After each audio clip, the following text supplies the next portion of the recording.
All right, are we live again? All right, I apologize for that, folks. Let's try this again. Round two. Welcome to the NASCAR Backmarker Battles Talladega review and Charlotte Roval preview show. I'm your host, Colby Evans. I apologize for that first time around. I have no idea why my screen suddenly froze, and then it went black, and then it just stopped working. Hopefully, we can get back the audience we had. We had 6 or 7 people here with us, and now we only got the one. Big Smoke in the chat. Thank you for sticking around. I appreciate you. Hopefully we can get back our audience. So let's get back on track with where we left off. Talladega review. Yes, Dylan, that's a perfect right there. You get an A for that. My live stream start and park. It had an overheating issue. You get a 10 out of 10 right there, Dylan, in the chat. I love that. So yeah, Talladega review show, Charlotte Roval preview show.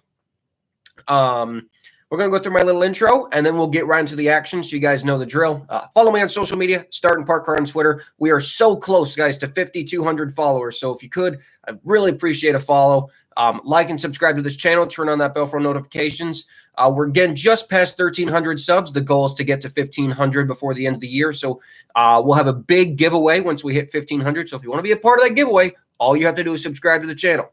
And, of course, check out theracingexperts.com for all NASCAR media-related content. They are the official media partner of this podcast. Whew! All right, now let's get into it. Talladega Superspeedway, one of the all-time great tracks on the schedule. The parties in the Talladega infield are always legendary. I'm sure you guys saw some of the photos of the after effects of Talladega, all the couches, the lawnmower, and the fire, the tents. I mean, so much good stuff that people leave behind. Like, God dang, it's like thrift store mafia over there. Like all those great grills that people are living behind. Like there's some good stuff that people leave behind at Talladega. And I really wish I could be a part of one of those parties one day. I just don't have the money to go down to Alabama. I wish I could, though. Talladega is definitely on the bucket list. I did go there in 2021, but because of all the COVID protocols still in place, we really couldn't get the full Talladega experience. So got to hit Talladega again sometime in the future.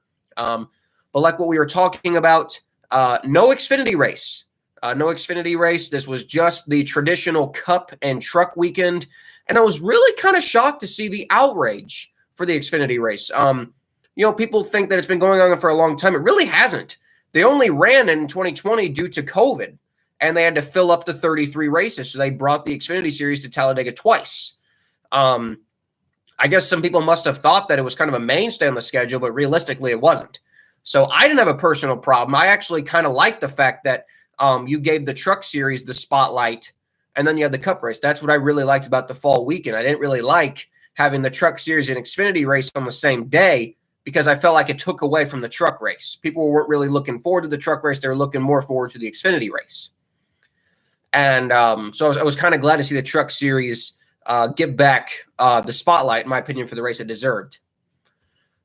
So yeah, for the truck race, usually called the FR8 250, was this time sponsored by Love's Travel Stop. So shout out to Love's Travel Stop for sponsoring this race. We had 40 trucks for 36 spots. As you know, super speedway truck qualifying. It's not really all down to the truck. It's down to the driver. It's down to the truck, whatever he got under that hood. Now, of course, in plate series racing outside of Daytona, of course, there is no practice, which I don't like that. I don't like the fact that qualifying is your first laps on track. I do think a small practice session to at least get the trucks warmed up, allow teams to check ride heights, allow teams to check this, check that. Just do some checks, not really like pack racing out there, but just to make sure the truck is okay. I think we do still need a small practice session. But yeah, nonetheless, we got right into it with qualifying. I felt bad for Clay Greenfield. He was supposed to be one of the first trucks to go. He didn't go. Unfortunately, due to an electrical problem, the GK95 truck would not fire. And unfortunately, it just, with no owner points, they probably had the speed. Clay always brings a fast truck. With no owner points, I think they had one owner point from Gateway. I mean, obviously, that wasn't enough to fall back on, so they missed the show. No real surprises from the underdogs in Truck Series qualifying because you really don't – those guys don't really have the good motors for single truck speed. They only got good motors for drafting. Some of the good spots of qualifying, Brian Dowsett and the FDNY racing team made the show on time, 30th. Brett Moffitt, the eventual race winner, as we know, he barely made the race. The 34 truck had little to no owner points coming into this event and nearly missed the show. It's kind of hard to believe. It's kind of hard to believe that the winner of this race, spoiler alert, the winner of this race nearly missed the show. Just to give you an insight, Moffitt made the race by only 28 one-thousandths of a second. And at Talladega, that's not very much. So by 28 one-thousandths of a second, Moffitt was close to missing this race. The trucks that did unfortunately have to go home, we got them kind of close. I was two for four on my DNQ picks. Spencer Boyd failed to qualify for both plate races this season. So again, I like Young's Motorsports, but man, Spencer Boyd DNQing. Actually, he's DNQ'd the last 3 Truck Series plate races. Spencer Boyd failed to qualify for this truck race last year too. So Spencer Boyd, you know, he's known as the Talladega, the super speedway guy, because he won that truck race in 2019. He's actually failed to qualify for the last 3 plate races. Kind of embarrassing. It was actually kind of a funny statistic. The last 5 Talladega Truck Series winners, none of them were in the field. Oh, that's kind of weird. That's just the last 5 Truck Series winners, none of them are in the field. That is an astounding statistic. The Young's trucks as a whole were not very fast. Smithley made the show on a provisional in 32nd. Greg Van Elst was the fastest of them in 26th. Some of the other trucks that missed the race, the 33 of Keith McGee, which honestly, we kind of predicted that. The Riom trucks are not very fast on these kinds of tracks. Jennifer Jo Cobb, I thought she would show more speed after making this race last year. She failed to qualify, unfortunately. And then, of course, Spencer Boyd. So it was Spencer, Jennifer Jo, Keith McGee, and Clay Greenfield. Jason White and Corey Roper, Tyler Hill, Ryan Vargas, and Garrett Smithley were the provisionals. As for the guys who missed the show, the most I feel bad for is Clay Greenfield. He's a great drafter. He easily could have gotten a top 10 finish, top 15 finish. The other 3 kind of just probably would have ridden in the back. So, I mean, not necessarily a huge loss. But it sucks for Rayom. They've now DNQ'd the last 2 races at Talladega. The only reason why the 22 truck made the race was because of owner points. Otherwise, that truck probably would have missed the race had it been number 34. But still. So I was 2 for 4 in my DNQ picks. But I hate it for Clay Greenfield. Didn't even get a chance. And I'm sure Clay probably would have been fast enough. And think about that. Had Clay Greenfield posted his lap time and he was fast enough, that would have knocked out Brett Moffitt, which means our race winner would not have made the field. Just think about those little things right there, man. That the best thing to happen for that 34 team was that 95 not starting. So, yeah, it's weird to think about. Had the 95 made his lap, he would have been in the show because they have enough speed in that truck. Moffitt would have missed the race. And that just comes down to the Fords overall on plate tracks. The Ford trucks don't usually qualify the best. In the top 10, in the top 12, we only had 3 Fords. The rest were Chevrolets. Chevrolet's usually the best qualifier on the plate tracks, as we know. Shout out to Chase Purdy for getting KBM a pole. Still cool to see, even though I wish they could get a win. We come to the race itself. Again, everyone kind of figured that this race was going to be chaos. And, well, they were right. This race was definitely the definition of chaos. I mean, we had so much chaos really right after the green flag started. Even though the first stage went green the first 20 laps, it went chaos for a lot of backmarkers. Really from the start, I was listening to the number 28 team radio, and basically from lap 2, Brian Dowsett said the engine did not sound right. Something wasn't right with the fuel pump. Something wasn't right there. And then I transitioned over to the 22 team because they were running like 58-second lap times. Now, Talladega, that is ultra slow. And Jason White, again, was complaining about the truck not running right, not sounding right. So 2 of our prominent backmarkers in the field who know how to draft, I mean, their trucks are capable of running in the lead draft, were having issues early. The 28 truck went after the wall, went behind the wall after 5 laps. after eventually losing so many laps, they just decided to retire the truck, which really sucks, man. FDNY, they only come out for 3 races a year: Daytona, Pocono, that's because where their base is, and Talladega. They missed Daytona, they missed Pocono, and they made it a whopping 5 laps at Talladega before the engine breaks. Now, is that on Dowsett or is that on Ilmore? You guys know I'm not the biggest fan of Ilmore and their spec engines. I still don't like the idea of spec engines. The 22 team was in and out of the garage, in and out of the pits for numerous times. They finally got the truck right, but poor Jason White, not the Jason White that got arrested. This was the Canadian Jason White who nearly won the ARCA race earlier this year. Again, there's 2 Jason Whites. Hard to believe. You wouldn't think there's 2 people named Jason White, both stock car racing, but yet there is. I mean, heck, there's 2 Landon Huffmans in late models. So I guess anything's possible. Maybe I'll meet another Colby Evans one day. Who knows? But yeah, poor Jason White. He basically had to run the race 11 laps down. But hey, he was still doing better than Jake Garcia. Not necessarily a backmarker, but we might as well bring him up too. He didn't even start the race. He went to the garage with clutch issues, and he came out of the garage 20 laps down. So for poor Jake Garcia, he didn't even get a chance out there. He had to basically take whatever they could get in terms of points. So 3 trucks necessarily were having issues and were out of the running for the win after lap 6. So that kind of sucked. But like I said, we made it through stage 1 very clean. No real issues on the start from that. And then after stage 1, well, the chaos ensued. Yes, you could say. We made it a whopping 12 laps before our first big one. No, not necessarily big one, I would say. It was only 4 trucks, so I guess you really can't call that a big one. I will say this, though. And you guys know I rant about this all the time. But stage cautions.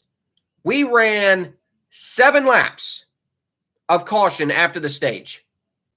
Completely unnecessary. We turned a 20-lap stage into 13 laps of green flag racing. That is ridiculous.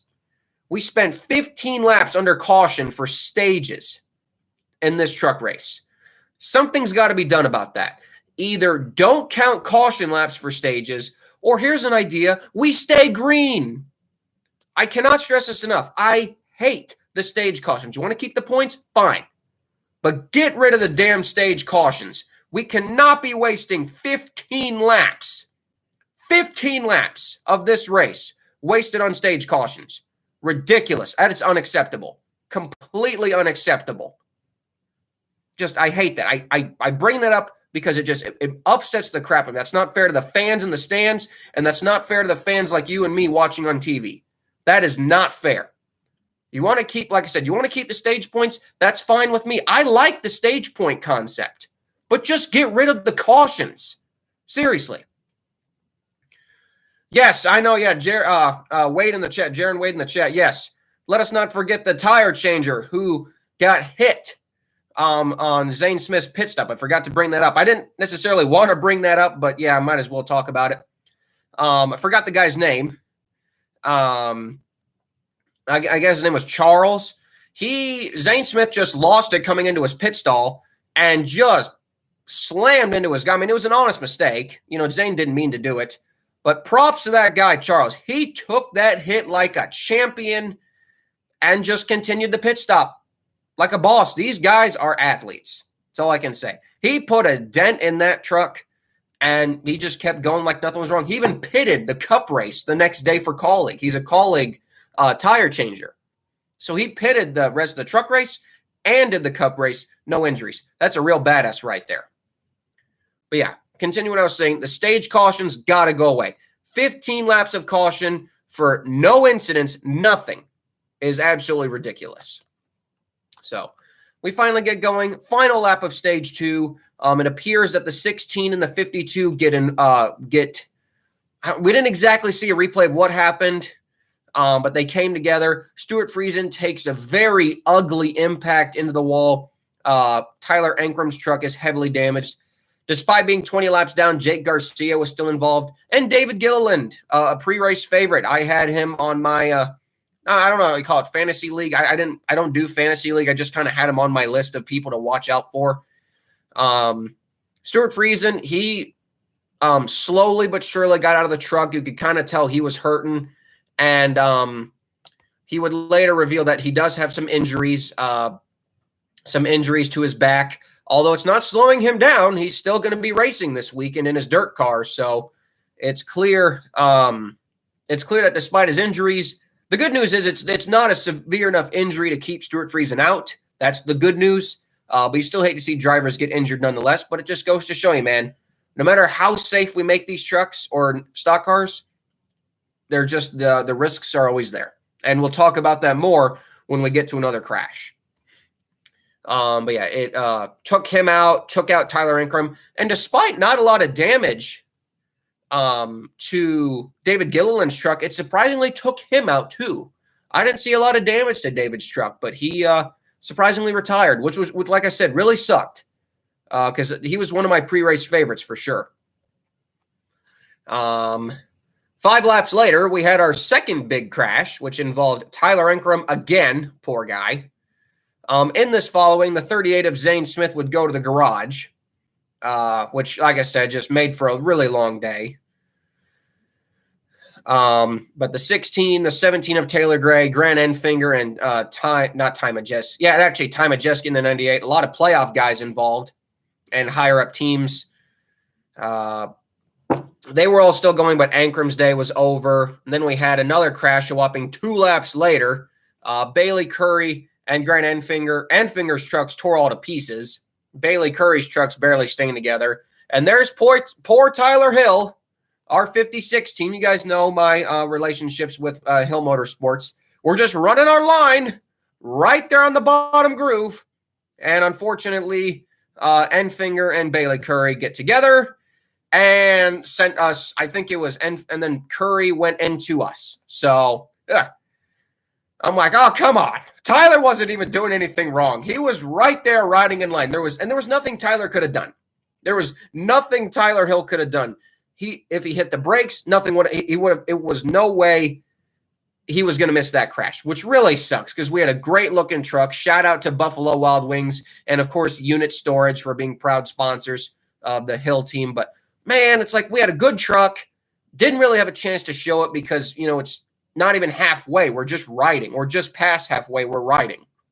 And to get taken out like that sucked. I was hoping that maybe the 56 truck could at least be, repaired. We can get back out on track, like finish the race at least, maybe collect some spots and see if we can salvage something. But I heard Crew Chief Terry on the radio just decided to park the truck, which I don't know if something was leaking. I couldn't quite hear the radio on the app as good, but they just decided to park the truck, which I feel for that for Tyler, man. He finished second here in 2021, and knowing how the race went, top 10 finish was top 15, top 10 finish was definitely not out of the question. That was definitely possible, but sucks for Bailey Curry because we know he's a decent plate racer, and it really sucks for the Hill team. 2 guys who just trying to make it to the end. Unfortunately, like I said, for Bailey, he just got together with Grant, and for Tyler Hill, another case of wrong place, wrong time.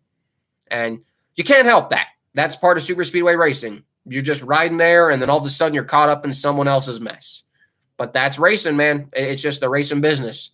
It can love you, it can hate you. So that was kind of a kick in the nuts for me because I hate seeing my guys crash out like that. Then get back going green again. 10 laps until a debris caution. Got back going green again. Then we had another yellow. We had Hocevar, Raja Caruth, and shout out to Ryan Vargas, who looked like he was about to take a horrible impact, somehow saved it. All 3 trucks with minor damage. They continued on. Then we had yet another crash. At this point, the race started to kind of get a little out of hand with the crashes. Literally every lap, it felt like. Nearly 1 lap later, we had Colby Howard and Chase Purdy crash,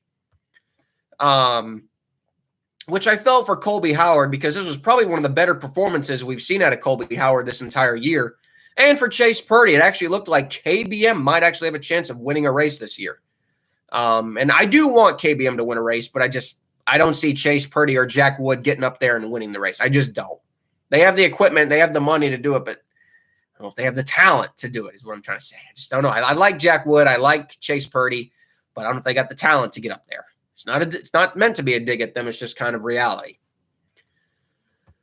We're going through the crashes, and then we'll kind of go over through the leaders real quick. And then, of course, we had the crash, which set the tone for a post-race incident that we will also talk about. Coming off of turn 4, Nick Sanchez and Matt Crafton make contact going into the trial vote, which sets off the big one, which involves over 10 trucks and have an absolutely ugly, and I mean an ugly hit. Greg Van Alst, people make the joke, oh, he ARCA braked. And it's like, dude, you watch the crash. Greg had what, 3 seconds, 4 seconds of reaction time? Even if Greg would have hit the brakes on his 20 truck, it still would have hit like crap. There's no way he was going to avoid that crash. You go back and watch the replays, there's really nothing Greg Van Alst could have done. Had he hit the brakes, I don't think the crash would have been any less bad. I really don't. But needless to say, he gets hooked and an ugly hit. I don't want to make comparisons, but it really was a Dale Earnhardt-esque hit. It was a really, really bad hit. I don't like making that comparison, but you kind of can because, it's such a similar hit. And, I don't know did they show Greg getting out of the truck? I don't recall them ever showing Greg getting out of the truck, but he did. He did. Don't what? I mean, you don't want to make the comparisons, but come on. The hit was an exact copy. But Greg thankfully got out of the truck. They did report later on, I think it was the next day, that Greg did suffer also some injuries. He posted to his Twitter. I think this was someone posting onto his Twitter. He was released the next day with a fractured vertebrae. I hope he recovers. I don't know if his season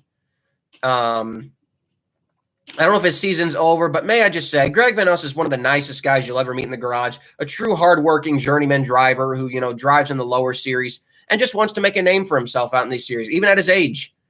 But by God, can this man buy a damn break in NASCAR? His 2 Xfinity starts went horrible, and every truck start he's had this year has just not gone well at all. Really. I mean, seriously. It's either stuff that's not, it's a lot of it's not even his fault. His 2 Xfinity starts, Atlanta, the car was a mess at Atlanta, too loose. They screwed the brakes up so badly at New Hampshire that he basically had to start and park. And then in his truck tenure, he's either been involved in crashes that weren't his fault or part failures that weren't his fault, or he's just been slow, but I don't even attribute that to him. I attribute that to the truck. I love Greg Van Alst, but boy, his NASCAR tenure has been nothing short of sad, and it's not even really his fault. This crash at Talladega, again, not his fault, just wrong place at the wrong time. I've said it a million times. So I hope Stuart Friesen and Greg Van Alst get better. Obviously, Stuart Friesen's still racing, but fractured vertebrae is, nothing to joke about, especially in a business where, you take a lot of hard hits. And at Greg's age, I'm not saying he's old, but, when you get past the 40 range, the body can only take so many harsh impacts. And we can kind of all agree with that. A fractured vertebrae in your 40s is nothing to joke about. And I'm not joking about it. But I hope Greg recovers. I don't know if we'll see him in a truck for the rest of the year. I hope he can get back this year, but if not, I hope we see him back in 2024 for sure. I'm sure he'll be at the ARCA race next year, Daytona, to avenge his title, hopefully win the race again. But we will see Greg Van Alst back. Mark my words. He'll be back, but I don't know if he'll be back this year. But I hope he is, if he can, of course. And, of course, the Nick Sanchez, Matt Crafton stuff, however you want to call it. We got 21 people watching right now, so I'm curious in the chat right now. Was it on Sanchez or was it on Crafton? I want to hear what you guys have to say in the chat about that. I'm going to talk about something else, but I want to hear what you guys have to say about that in the chat. Would you guys put that crash on Crafton or do you put it on Sanchez? I'm curious to what you guys have to say. So meanwhile, that was the last crash of the race, which set up a 2-lap green flag finish. They did red flag the race, thankfully. At this point, when you had guys like Zane Smith get taken out, and then he would return to the track. Then you had Chase Purdy get taken out. You had Sanchez get taken out. This really kind of was Brett Moffitt's race to lose. He, without a doubt, had the best truck. And it's kind of funny for Brett Moffitt is he was legit only entered in this race to be a helper truck to the 38 truck. That's the ironic part about Brett Moffitt in this one. He was only entered to really help the 38. So when the 38 went to the garage, the 34 team was like, well, we might as well go after a trophy. We know Brett Moffitt's a hell of a plate racer. So Brett Moffitt did exactly that. He drove like a genius. He blocked like a genius. And then we got to the last restart. It was Brett Moffitt versus Christian Eckes. And man, I tell you, I thought Eckes had it. They came to the white flag. And I'm telling you guys, this was a Dale Earnhardt type move that Brett Moffitt pulled. Shot up to the outside, got clear. Eckes went to block him, and Brett Moffitt shot back under him. An amazing move by Brett Moffitt. Not many people, not many racers have the balls to make those kinds of moves like Brett Moffitt did on the last lap of that Talladega race and actually make it work. Usually they wreck themselves, but Brett did not wreck himself, and he managed to hang on and get the win. I was so happy for him. As you guys know, he's a fellow Iowa boy. I'm from Des Moines, Iowa. He's from Grimes, Iowa. So I got to root for him, of course. So made me so happy seeing him win. If only Jamie Little knew how to commentate a finish correctly, then it would have been more impactful because she literally said, Brett Moffitt with the push, Brett Moffitt, as they were taking the checkered flag. Come on. That should have been Phil Parsons' call to the line, not Jamie Little's. But yeah, Brett Moffitt wins the truck race. So beyond happy for him. It's kind of ironic, like I said, that the helper truck, the part-time truck, the one-race deal truck ended up winning this race. Just so happy all around for Brett. He deserves it. Like I said, he's a guy in this sport. He's a champion. Should be a multi-time champion. But to see him get this win, he has nothing lined up for next year, which pretty much confirms that AM Racing, who is going to 2 cars, by the way, AM Racing was going to 2 cars next year. Brett Moffitt will not be in one of those 2 entries next year. If I had to guess, probably Haley Deegan in the 25, and the second AM entry will be a rotation car with drivers. I could see Christian Rose from the ARCA series driving that one, and then maybe some other guys in the Xfinity from AM's background. Maybe Austin Wayne Self comes back and drives the AM second car. I don't know. But yeah, Brett Moffitt wins. They did not crash on the last lap either. They managed to all finish in one piece, so it was great to see a green flag finish for the truck series. The one frustration I did want to talk about too, but yeah, I mean, that's what people were telling me is that Moffitt even said in the post-race press conference that he's got nothing lined up for next year, so that must mean that he's not in the 25 next year, and more than likely, Haley Deegan's going to Xfinity next year. So I know, and that's not confirmed that she's going to the 25. That's just my prediction. That she'll go to the Xfinity car. I know. I wish Greg Galding would get the 25. That'd be neat. But yeah, we finished for the fans. The one thing I also wanted to talk about is we got this ridiculous penalty in the Xfinity series and truck series called locking bumpers. It is such a dumb penalty, and it really makes me mad when NASCAR just blatantly ignores it. Chandler Smith was in the 25 this week because we all know the Matt DiBenedetto situation. Chandler Smith was in the 25 truck. That truck could push, and it pushed a lot. He was pushing the living crap out of that 19 truck for an entire lap as they were coming to the white flag. He was pushing that 19 truck the entire lap. He was not bumping him. He was pushing him. And NASCAR never called the locking bumpers penalty. The 25 was not done anything wrong to them. They still got their 4th place finish. So if we're not going to enforce this locking bumpers penalty, how about we just get rid of it? All right? Let these kids push each other. All right? Come on. It's a dumb penalty. If you're going to enforce it, enforce it. The 19 and the 25 were pushing the crap out of each other all day, and they never got called for it.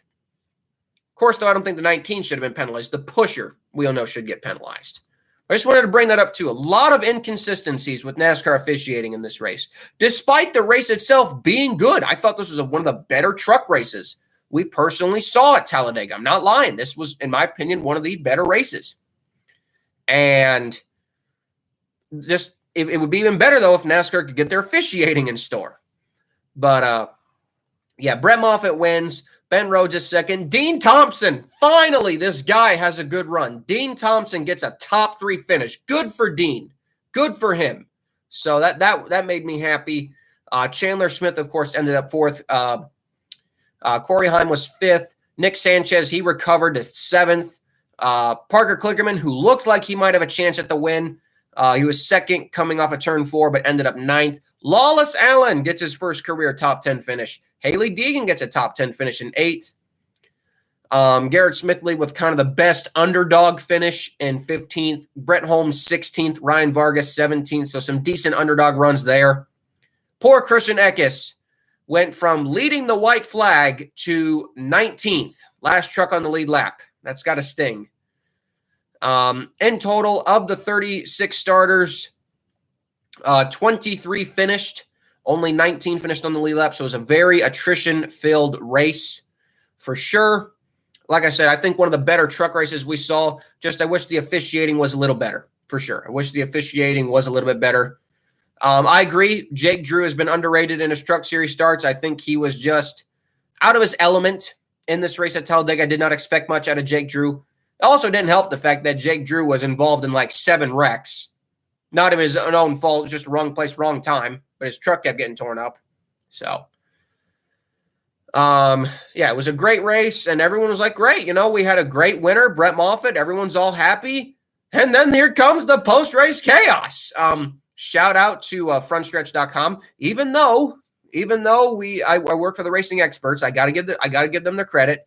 Frontstretch.com was first to break not the story, but the actual video itself of what appeared to be Nick Sanchez being held down by Corey Roper. And then in the melee, you see some Menards guys. You see a big guy on the ground. That's clearly not Matt Crafton. But then if you slow down the video in the early part, you can see Matt Crafton in the video. By the way, real shout out to Corey Roper. He's a big dude, number one. Corey Roper's not a young guy, and he's a big dude. I think Corey Roper is like 45, 46. He is a big dude with great hair. So I would not mess with Corey Roper. I love Corey Roper. This is a Corey Roper appreciation show. We love Corey Roper. I love his team. But Jesus Christ, I would not mess with this guy. He held back Sanchez, and then you look at Sanchez's face, it's all bloody. I mean, Sanchez is screwed up here. I mean, God dang. I mean, I have not seen a person's face look like that in a long time. And then we see some more rustling. We hear Sanchez yell, "I'll kill you," which is a little extreme, but obviously we know we say stuff in the heat of the moment. And then they get their lines, and then finally a couple hours later, or about 15 minutes later, 20 minutes later, Sanchez goes to the care center. You can see he's got some stitches up here. And he basically said from Sanchez's accounts where I got a tap on the shoulder, he turned around and Crafton clocked him. That was Sanchez's events. There were multiple eyewitnesses. Of the fight. Obviously, NASCAR received multiple reports. Will we ever know the true story? I don't think we will. Never know the true story because the problem is we don't have it all on camera. We have kind of the aftermath on camera. So obviously it looks like the majority of the fan base have taken Sanchez's side.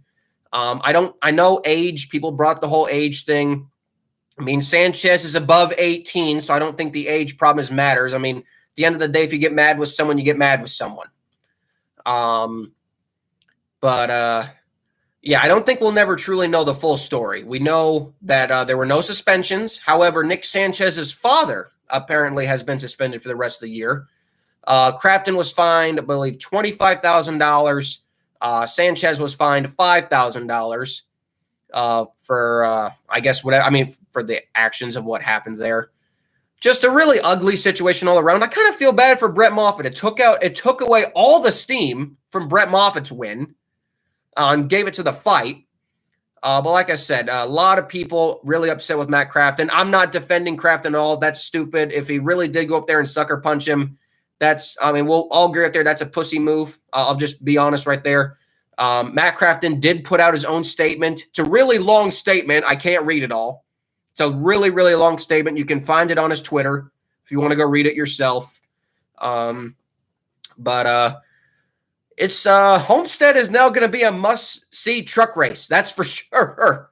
I'm sure they'll pull Nick Sanchez and Matt Crafton together and tell them no funny business on track. So I know we're all expecting to see some business between the 2 truck and the 88 truck, but I don't think we will. I'm sure NASCAR has already laid down the law, said you guys got to move past this.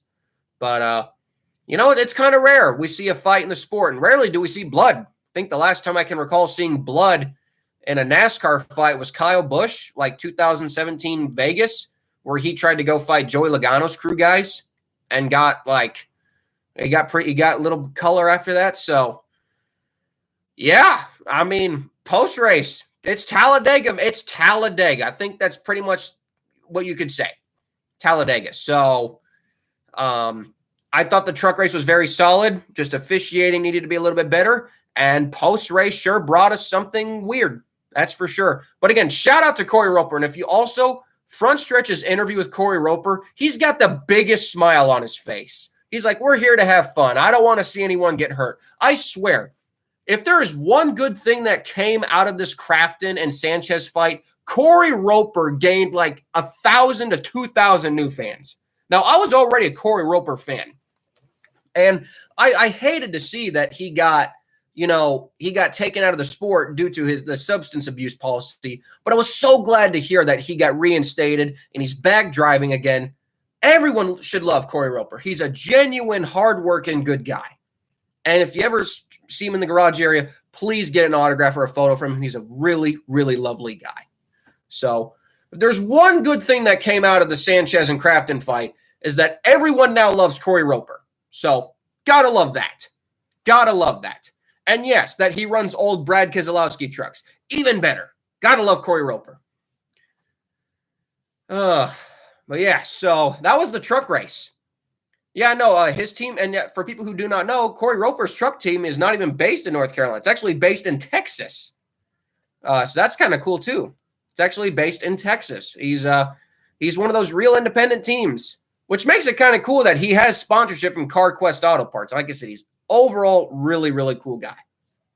So that was just the truck race. We are 37 minutes in, and we just finished talking about the truck race. That's how much action this weekend brought us, folks. So now we move on to the Cup race. The Yellowwood 500, 38 cars for 40 spots. No DNQs because we never see DNQs outside of the Daytona 500 anymore. Our open cars for this race were the 13 of Chandler Smith. Excuse me there. The 36 of Riley Herbst, who had still, in my opinion, one of the greatest paint scheme reveal videos of all time. Nothing like having the Monster Girls do a car wash video and unveil your paint scheme. You got to love it. You got to love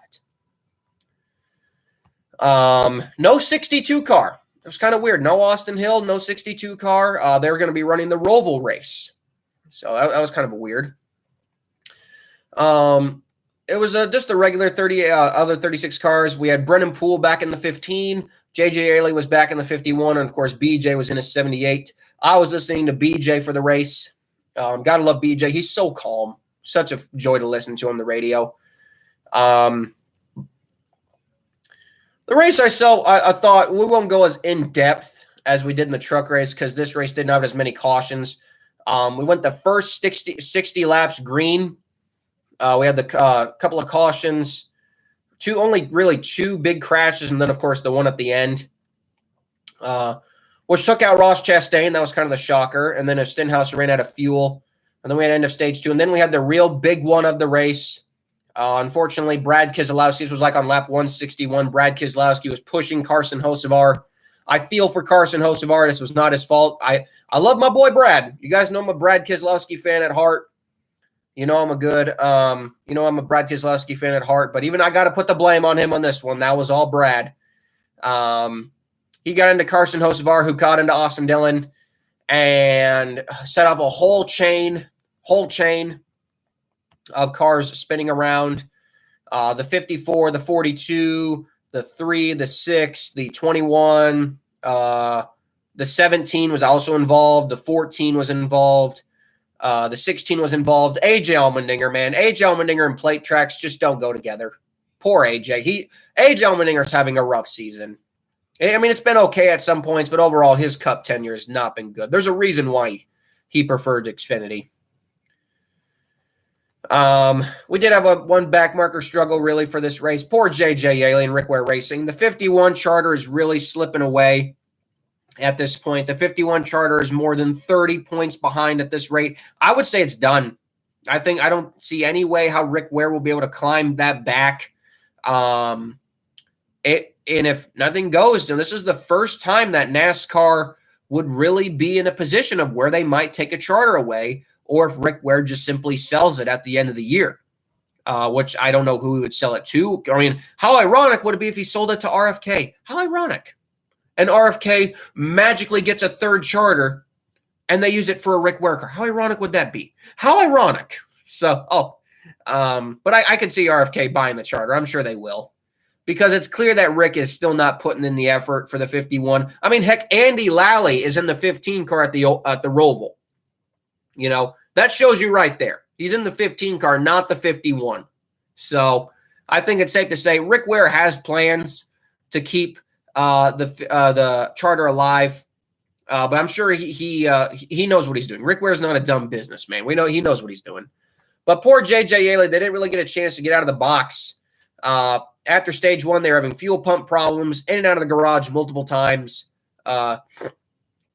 It just didn't pan out. They finally got the issue fixed.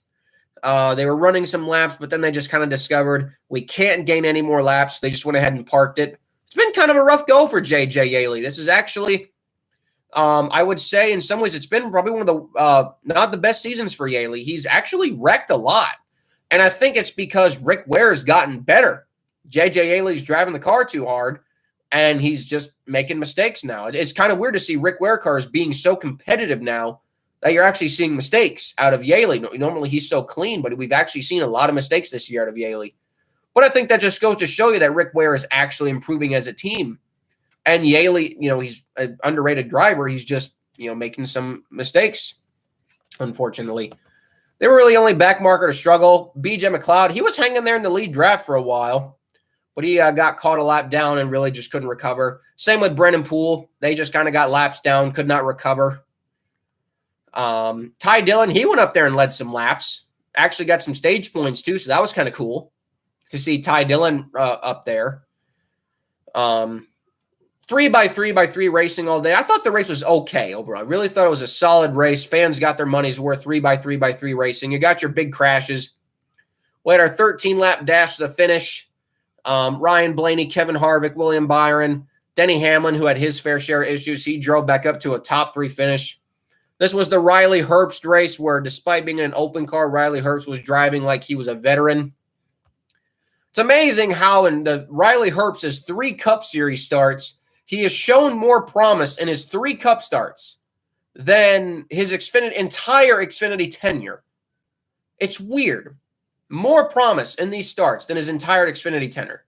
It makes me wonder, would he be better off in Cup cars? Sometimes that's true. Sometimes different cars fit different people's driving styles. Some people are meant to be in trucks. Some people are meant to be Xfinity. And some people are meant to be in Cup.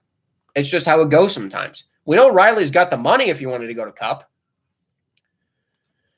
But we have some great side-by-side racing. It's Kevin Harvick versus Ryan Blaney. I'll admit to you guys, I was pulling for Kevin Harvick. I really want Kevin Harvick to win a race in his final season.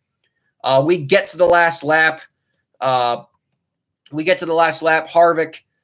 Blaney leads the last lap. Harvick's right there with him. Harvick gets out front going down the backstretch. Blaney shoots to the inside.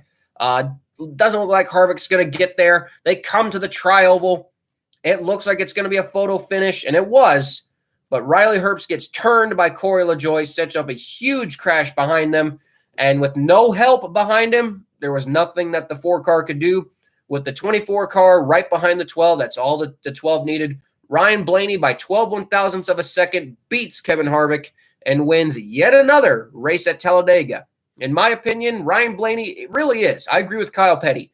Ryan Blaney really is the modern-day Casey Kane.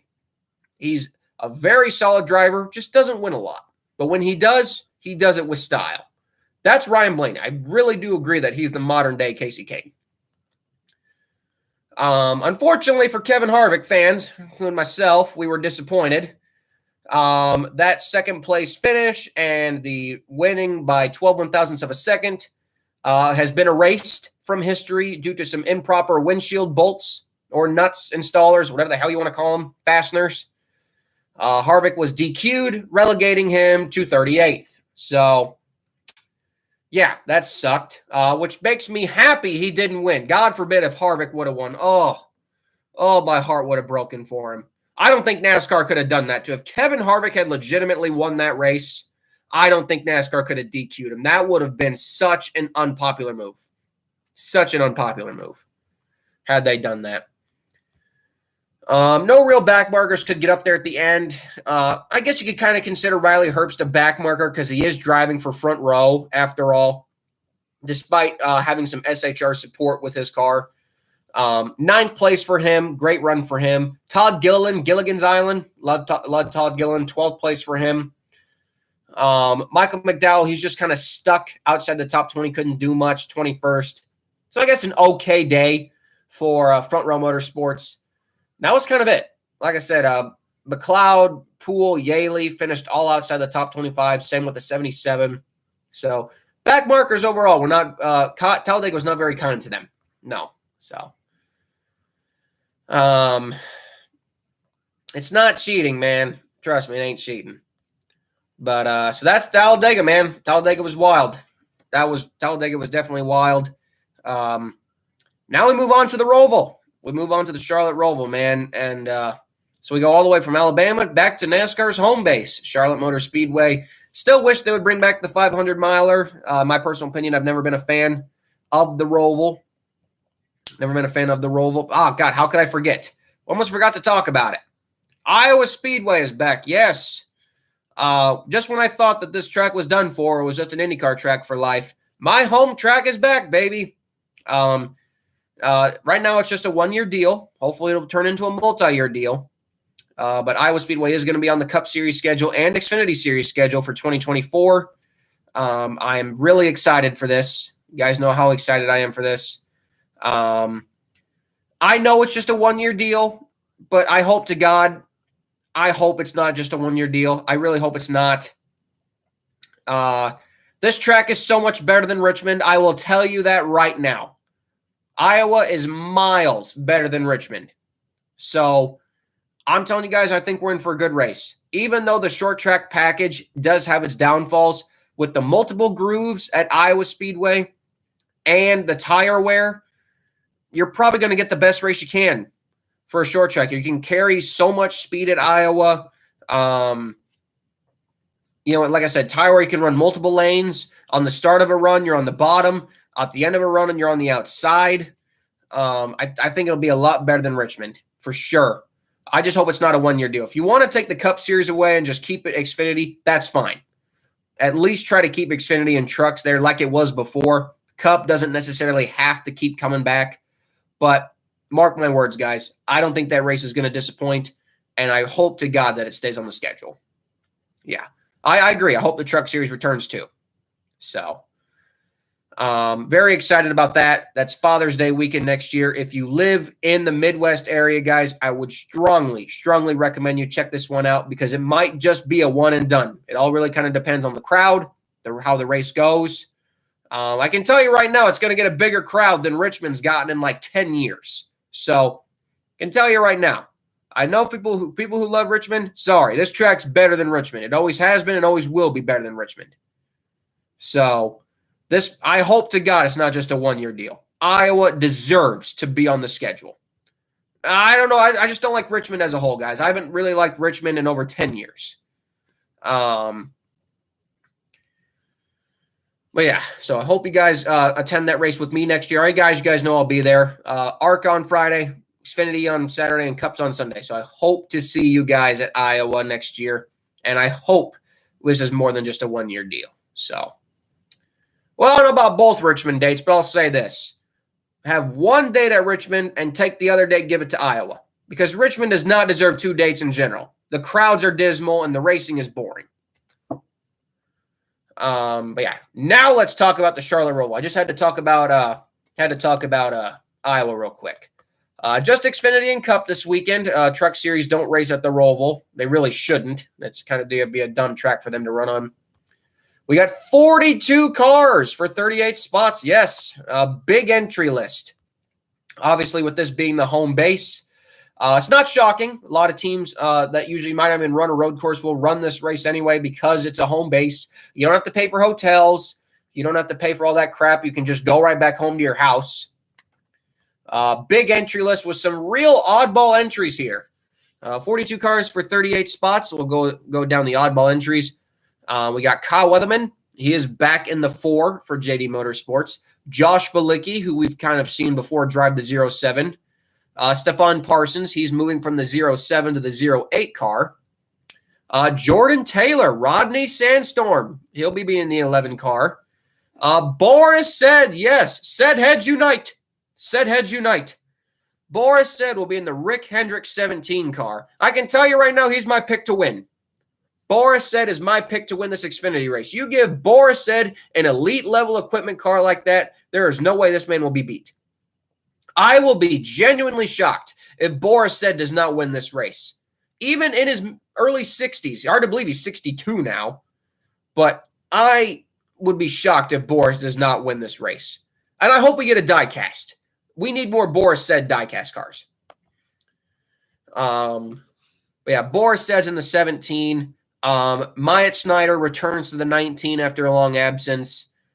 We got Alex Gannett. He's returning to the 35, or I guess returning to Xfinity. He was in the 36 at the Chicago Street Race, so he returns to the Xfinity Series. Raja Karuth is in the 44. Leland Honeyman Jr. is in the 45. Preston Pardis and his 50 team. 50 team. They're back. We got Connor Daly. He is in the 53. Sage Karam, a great pickup for MBM for this race. Sage Karam, he's in the 66 for Carl Long. Devin Jones from the IMSA circuit. Very great pickup for Mike Harmon. He'll be in the 74. Andy Lally. Yes, Andy Lally will be in the number 87 for the Peterson Racing Group. Yes, I know. Isn't that weird to say? Andy Lally in the 87 for Peterson Racing Group. Now, this team is Chevrolet. Samuel Lemcont is affiliated with this organization. It does make me wonder if this car was prepped at Nemco Motorsports because Joe Nemechek owns the number 87. Even when he stopped racing, he still owned the number 87. You know, that's his number. That's been his number for a long, long time. So I got to imagine that this car has some sort of affiliation with Nemco Motorsports. You know, we've seen Nemco. They do a lot of prepare trucks. I know Joe Nemechek has helped Jennifer Jo Cobb prep her trucks. So I got to imagine that this car was probably prepped at Nemco Motorsports. So I'll say this. I don't care how crappy the car might be. The fact that Andy Lally's driving it, he'll be in the show. Andy Lally will be in the show no matter what. Just because you have Andy freaking Lally in your car. He'll get that car in the show. He could get anything in the show. He could get a Peterson ARCA car in the show. That's how good he is. He'll be in the 87, and the 91 will have Alex LeBay. So those are the oddball entries. I'm telling you guys, Xfinity DNQ Day has been so entertaining this year. It is so hard to pick, and we are in for another day of weird DNQs. The one thing I love about the Charlotte Roval, and I'm not a big fan of the track, but I love the fact that it's not all about car. It's really a lot about driver. So you can have a lower tier car, but as long as you got the driver, you know, you can make up for it. You know, that infield portion is really where you gain a lot of time. So I just think we're going to see some wacky DNQs. I'm curious to see your guys' DNQ picks. Remember, 4 cars go home. So I want to see some DNQ picks in the chat. But if I'm going to be honest with you guys, some of you guys might not like these DNQ picks, but I'm just, in my opinion, this is what I see. My DNQ picks for the Xfinity race, and I love these guys, but this is just my honest opinion. It's not based off the team. It's just based off of what I might think would happen. Is no, Andy Lally ain't going to go home. Trust me. Andy ain't going to go home. He'll make the show. I know Andy will make the show. My DNQ picks are the 0-2 of Blaine Perkins. I think, unfortunately, that team has just fallen too far low in the points. Blaine's been okay, actually been okay at the road courses, but I don't think he makes it, unfortunately. I am picking the 53 of Connor Daly. I just never think Connor Daly has never been that good. You know, he never showed me anything in IndyCar. He never showed me anything in Cup. I think Connor Daly is really kind of overrated. I really do. So I'm picking the 53. I don't want to pick them, but I'm going to pick Devin Jones. I will say this. I think Devin actually has more of a chance to make the race than people think, but I think the car is just where the fourth – sorry, I'm losing my words here. Where I think the 74 is really going to lose is the banking. You know, we know that the 74 team doesn't have the best motor. I think, unfortunately, the banking is where I feel like they're going to lose their time. The 74 could make that up in the infield, but on the actual banking and the actual speed of the car, I think that's where the 74 team is probably going to miss the race. If they can make it, great. I want them to. But I think that's where they're going to miss it. So 53, 53, 74, 02. And you might not like this one, guys, but I'm actually going with Raja. The 44 car is very low in Xfinity Series owner points, and Raja does not have a lot of road racing experience. The 44 does not have a lot of road racing experience. The driver doesn't. And I don't know, man. I know Raja will have a great motor. I'm sure he'll have an ECR motor under him. He'll have a great motor. But for some reason, man, I don't know. I feel like the 38 is going to be safe. But I feel like the 44 might actually miss this one. I'm not – it's nothing against Raja Karuth. I love Raja Karuth. But the 44 is dangerously low in points. I just – Raja, he's got to nail that lap. If he misses that lap and he damages his tires, he's not going to pick up. So it's a lot of pressure on Raja Karuth. Unfortunately, I am picking him as my final DNQ. If I had to pick someone else besides Raja – probably would actually be maybe the 6. But Brendan Poole's a decent road racer. Kyle Weatherman's a good road racer.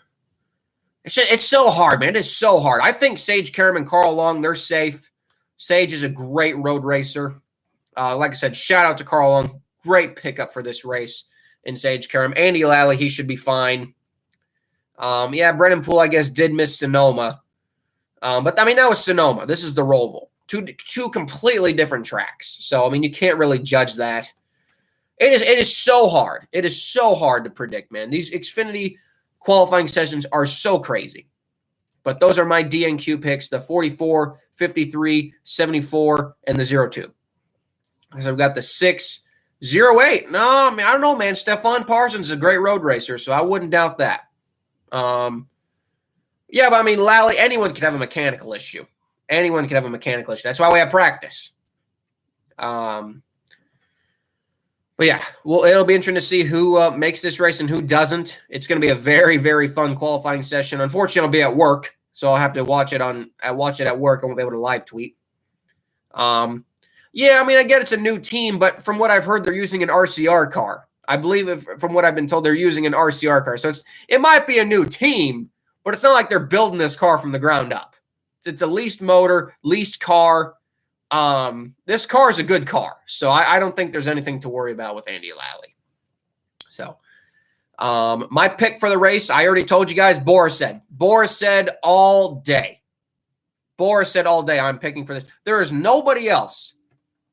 Nobody else. Setup is what I worry about in the 87. Again, if the car is prepped by Nemco, which we're kind of assuming, nothing to worry about. Yeah, Boris said is my pick to win the race. I think he's going to slaughter. I absolutely believe that Boris said is going to slaughter this field. because that 17 car is so elite. And you put an elite road racer like him in that car, I don't know how he's going to be beat. I truly do not know unless he gets wrecked. Boris said is my pick to win this race. My underdog pick, my underdog pick for this race, I will actually give it to underdog that could actually win. Man, actually, I'll go with Alex Labbe. I'll go with Alex Labbe as my underdog for the underdog pick. But I'll go with Boris said as my primary pick and Alex Labbe as my underdog pick. So, like I said, Xfinity Roval, it's going to be a lot of fun. It's going to be a lot of fun. Then we got the Cup Series at the Charlotte Roval. 37 cars for 40 spots because we never see a damn DNQ anymore. Of course, Austin Hill in the 62. He is the one open car entered. Really, the only changes are the cars we usually see changes from. Andy Lally is in his final race of the year for Rick Ware Racing in the 15. Todd Gilliland moves over to the 51 because Zane Smith is in his final scheduled race of the season in the 38 car, which again is ironic because he's going to Spire Trackhouse next year. Mike Rockenfeller's back in the 42 again for his final start in the 42. Carson Hocevar will finish the year. And of course, Josh Bilicki, the road racer. I'm not sure if this is his final start, but this is his final road course start for BJ McLeod this year in the 78. This is the cutoff race. Lots of storylines to get into there. That's not kind of up my alley. That's not what we really talk about on the show. Like I said, we do talk about the top 33 charter battle, but unfortunately, the unfortunately is the top 33 charter battles. Not much to talk about it right now. The 15 and the 51 have fallen considerably behind the 77 car, and really, there's no even need to talk about it because they're so far behind. They're over 15 to 20 points behind. It's going to be nearly impossible for them to climb back up. And I would say nearly impossible. So, I am excited to announce this. I might as well announce it on this week's. Might as well announce it. Well, I don't have a team confirmed yet. I have saved the money. I do plan on looking for sponsorships, but I will announce it right here on this podcast live that I will be racing. I will be racing in the ARCA race at Iowa Speedway next year. That has been my intentions. I intend to get approved for ARCA next year. I do have a slight racing background. Going to make a few more starts to help myself get more acclimated to the cars again and get approved for ARCA. But mark my words, guys, I will be running that ARCA race at Iowa next year. So not only do I want to see you guys there with me as fans, but I want to see all you guys there cheering me on. So that's a work in progress right now, but I do have the money saved. I can't tell you which team yet. That's all, that's all up in the air, but I will be in that race for sure. So, like I said, I wish I had the money for Venturini or Gibbs. I don't have that kind of money. Unless you guys want to super chat me $60,000, I'll appreciate it. Yeah, so, that's it for tonight's show, guys. Thank you all for watching. Thank you all for tuned in despite my live stream issues at the beginning of the season.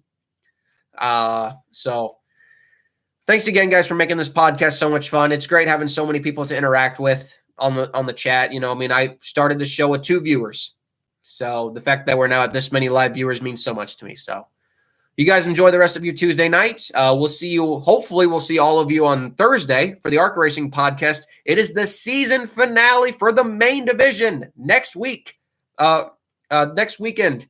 So we have a lot to talk about this Thursday, guys. Join me Thursday, 7 p.m. Central Time, the ARCA main series finale preview show, 7 p.m. Central Time Thursday. Please join me for that one, guys. You do not want to miss it. And of course, like and subscribe to that channel. Make sure you hit that bell. You punch the living crap out of that bell. Turn on that bell for notifications. You guys never miss a podcast when we go live. And I will see you all in 2 days. Have a great night. Take care. And I give you the goodbye salute. And I'm signing off. So long, guys.